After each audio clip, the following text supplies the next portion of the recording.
国官媒发视频显欲证实维吾尔士人仍活着。今日有报道称，被中国当局判处8年有期徒刑的珍贵的维吾尔民间诗人阿卜杜热伊姆·赫伊提在监狱的第2年去世。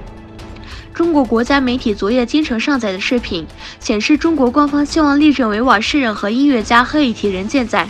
并因此反驳维吾尔诗人赫伊提过世消息。视频字幕显示，这名男子称自己身体健康，并自言涉嫌违反国家法律而被调查，但是他的肢体语言和面部表情似乎表明他受到了胁迫。一些维吾尔人质疑中国媒体分享的这段视频是否切合实际，然而积极分子认为这段视频是中国为自己辩护的一种尝试。中国一再被指责欺骗国际社会。东突厥斯坦新闻中心举行了纪念活动。东突厥斯坦新闻中心总部举行了纪念苏丹阿卜杜勒哈米德2世逝世101周年纪念活动。活动上，东突厥斯坦流亡政府议会主席苏利滩马赫穆德就东突厥斯坦最新局势发表讲话。多个省市举行繁华示威，土耳其民间组织在可尼亚、阿伊登和伊斯坦布尔等多个省市同时举行了示威活动，以抗议中国在东突厥斯坦的镇压和同化政策。